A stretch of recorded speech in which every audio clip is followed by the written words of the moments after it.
Okay, so itong pag-uusapan nating Samsung phone ay nabili namin for 8,420 pesos. Ito yung LTE version ng Samsung Galaxy A16. At sa ngayon, medyo tumaas yung presyo, naging 9,990 pesos na. Mas maganda, i-click nyo na lang link dyan sa description box sa baba para ma-double check nyo kung ano yung updated pricing habang pinapanood yung video na to. So, sa presyong sabihin natin, 9,990 pesos. Sa tingin nyo kaya sulit yung phone na to? So, pag-uusapan natin to ngayon, pero unbox muna natin. Okay, so ito yung dumating na box sa atin. So, sealed na sealed naman guys. Yan. Sa bawat palibot, selyadong-selyado. So, open natin. Protected naman yung ating phone kasi balot na balot ng bubble wrap. So, good job sa Samsung. Ako nga pala guys, yung date ng ating unboxing ay Saturday, February 12, 2025. Okay? So, ito guys yung box ng ating Samsung Galaxy A16. Ganun pa rin, wala namang pinagbago. Manipis pa rin. At obvious na wala pa rin tayong charger sa loob ng box. Pero, double check natin maya-maya lang. So, makikita nyo may seal. Ayan, yung sticker. Buong buo naman. Pati dito, meron din. Yan. Open natin. Yung dito nga pala sa atin ay yung Galaxy A16 na 4 128 GB na color gray. Okay, so nakabalot siya sa paper. Ayan, nakabalot siya sa paper. Okay. Okay, so ito yung gray niya guys. Grabe ganda. Ang simple lang. Sobrang linis tingnan nung design. Lalo na tong kulay na to. Hindi siya gray na gray, alam niyo yun. Parang nandun pa rin siya sa borderline na color white. Pero ito yung white kasi, oh. Ayan, for comparison. So, ayun. Gray pa rin siya. Pero mukha siyang white pa rin sa ibang anggulo. Basta ang ganda. Napakalinis tingnan. So, yan na guys. Yung laman ng box. Yung phone. Ayan, tapos dito sa ilalim wala. Pero kapag tinignan natin to, ayan, may document sleeve. Tingnan natin kung anong laman. So, meron tayong SIM ejector pin dito. Tapos kapag inopen natin, nandito yung ating USB-C to USB-C cable, tsaka documentations. So, yan lang naman. So, ayan, nabuksan na yung ating phone. First impressions lang guys, sobrang kapal ng kanyang chin. Ayan, kumpara sa ibang mga side. Pero yung bawat side, yung kaliwat kanan, tsaka yung itaas, pantay na pantay. Maliban na lang sa naka-punch hole selfie camera tayo dito. Tapos yun nga, medyo makapal yung kanyang chin. Okay, so setup ko lang at gagamitin ko ng at least 2 days para may bigay ko sa inyo yung ilan sa mga data na kailangan natin. Okay, so ano masasabi natin doon sa unboxing? Medyo madaming kulang. Wala tayong jelly case, wala tayong charger, at para sa ganitong presyo, medyo off talaga yun. Kasi maraming mga entry-level phones na ganito yung presyo, pero kompleto na sa box. Okay? So, pag-usapan naman natin yung design.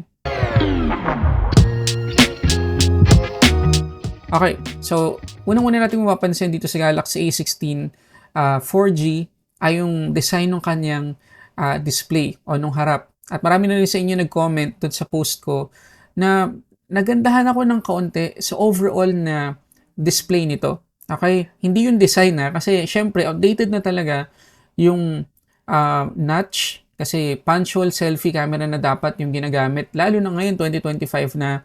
Tapos sobrang kapal pa nung kanyang chin. Pero pagdating sa display na babalikan naman natin mamaya, doon talaga ako nagandahan para sa presyo niya. Okay? Pero again, outdated na talaga yung design nung kanyang harap. Ulitin ko, punch hole at makapal yung chin. Pero pagdating naman dito sa likod, masasabi ko na saktong-sakto naman yung design kasi malinis lang, hindi kapitan ng smudges or ng fingerprints, hindi rin reflective. So, most of the time, mapapanatili naman nating malinis yung itsura nitong A16 4G. Yun nga lang, gagastos tayo agad-agad pagkabili natin ng phone na to kung gusto nating dagdagan ng protection niya kasi walang jelly case na kasama sa box. Tapos wala ding pre-installed na screen protector. So makikita natin dito sa taas ay yung secondary microphone. Dito naman sa may left side yung kanyang SIM tray. Silipin natin. Okay, ito guys yung kanyang SIM tray. So good news naman kasi hybrid. So pwede tayo maglagay dito ng 2 nano SIM or isang nano SIM at isang micro SD card. Hindi sinabi ng Samsung kung ilan yung maximum na microSD card capacity na pwede nating ilagay dito. Pero most of the time, yung mga ganitong entry level, naglalaro yan sa 512 GB hanggang 1 TB. Dito naman sa may right side, makikita natin yung ating volume up and down buttons, pati na rin yung power lock button natin na fingerprint scanner na din. At makikita nyo, ganun pa rin yung design. Medyo nakaumbok or may island yung volume up and down button at yung power lock button. So, mas madali natin siyang makakapa.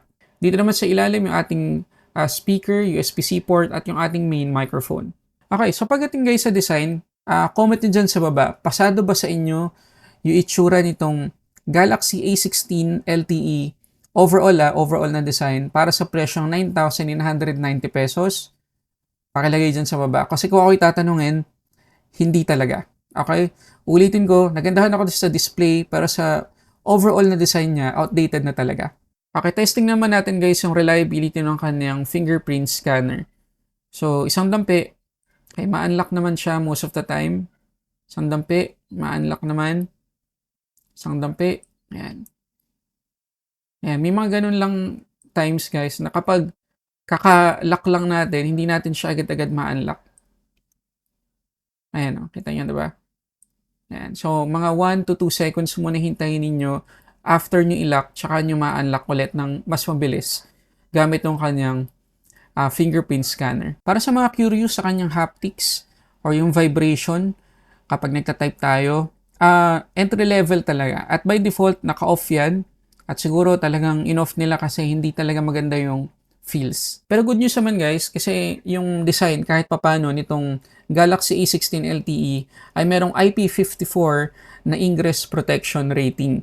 So ibig sabihin, matalsikan to ng tubig, okay lang. Mabasa ng ambon, walang problema. Okay, wag lang natin lulubog sa tubig. Tapos may protection din siya sa alikabok. So if ever na magka-travel tayo, napunta tayo sa medyo maalikabok na environment, walang problema. Hindi rin papasukin agad-agad itong phone na to. Ngayon yung display nitong Galaxy A16 4G ay 6.7 inch na Super AMOLED. Tapos Full HD Plus yung kanya resolution. At 90Hz naman yung kanyang max refresh rate.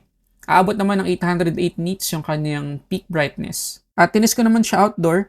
At kahit na may sinag ng araw, kitang-kita ko pa rin naman yung display. At ito yung reason talaga, yung main reason kung bakit nasabi ko na nagandahan ako sa display nitong A16 LTE. Kasi para sa isang entry-level phone, sharp yung quality ng display, maganda yung kulay, at kahit pa outdoor, kitang-kita pa rin natin. Pagdating naman sa refresh rate, makikita nyo dito sa testufo.com na talagang umaabot naman siya ng 90Hz. Pero if ever na gusto nating makatipid sa battery, pwede naman nating iset to standard para naka 60Hz lang siya. At sa mga gagamit nitong Galaxy A16 sa Netflix, good news kasi level 1 ng kanyang widevine security at yung max playback resolution naman ay Full HD. At good news ulit, dito sa kanyang display settings, meron tayong option para matimpla ng kaunti yung kanyang display.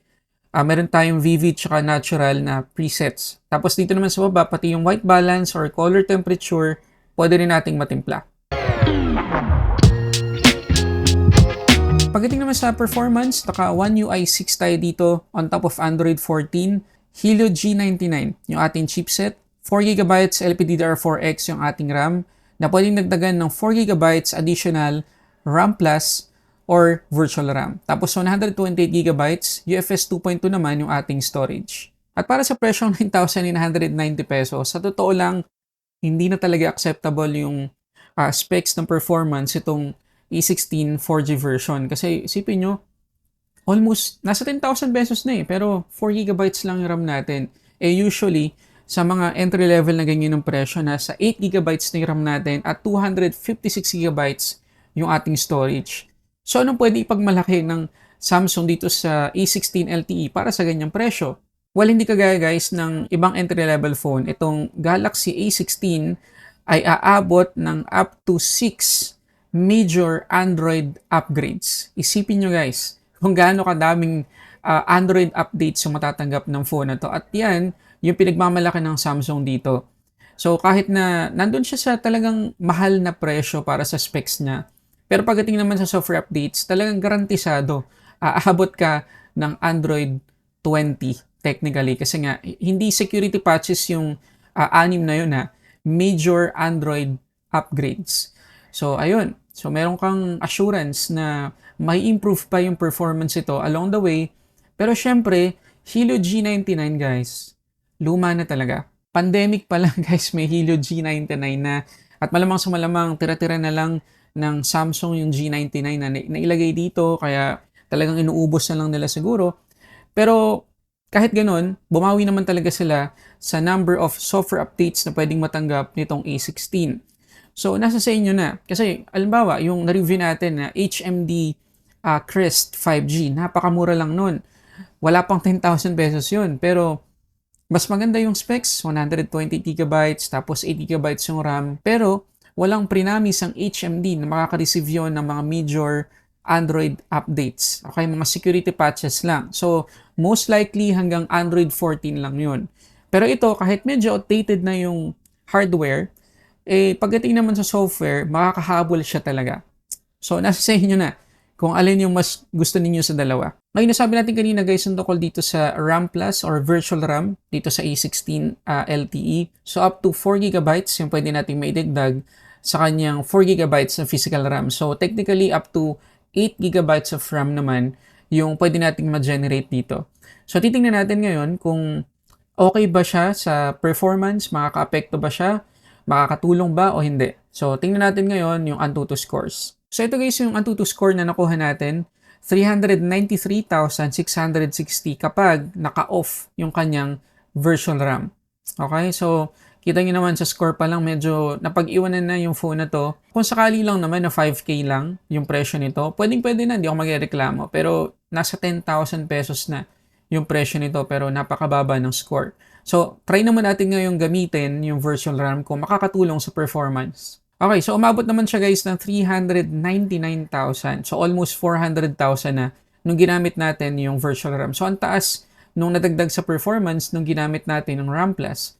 So, I suggest, para mas ma-feel nyo na mas mabilis yung performance itong A16 LTE, gamitin nyo yung RAM Plus. At kahit sa gaming guys, huwag na natin i-expect na magiging maganda yung performance itong A16 LTE. Although, dito naman sa testing ko sa Asphalt, hindi naman tayo naka-experience ng malalang frame drops. Okay? May paminsan-minsan ng mga stutter, pero most of the time, smooth naman yung gameplay natin dito. Ay nakasagad yung ating graphic settings, pero nakaya naman niya. Pero syempre, hindi niya na-generate lahat. So, kung casual gaming, basic gaming, okay na okay lang dito sa phone, pero pagdating doon sa mabibigat na games, lalo ni mga online, may hirapan na yung phone na to. Ngayon, pag-usapan natin yung kanyang camera. So, 3 camera yung meron tayo dito sa likod. Yung main camera na 50 megapixels, yung 5 megapixels na ultra-wide, at yung 2 megapixels na macro camera. Tapos sa harap naman, 30 megapixels yung selfie camera.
Ngayon, pagdating naman guys sa battery, meron tayo ditong 5,000 mAh, tapos 25 watts naman yung kanyang charging speed. So, mabuti na lang, hindi 18 watts yung inilagay nila dito. At ito naman guys, yung SOT na nakuha natin sa PCMark, 14 hours and 58 minutes. So, almost 15 hours sinukuha natin SOT. So, not bad. Goods na yan. At dahil nga makakatanggap pa to ng napakadaming mga software updates, based sa sinabi ng Samsung, mag-improve pa yung kanyang SOT by time. Ngayon, pagdating naman sa charging from 18 to 100%, 1 hour and 21 minutes ko naman na-charge itong phone na to.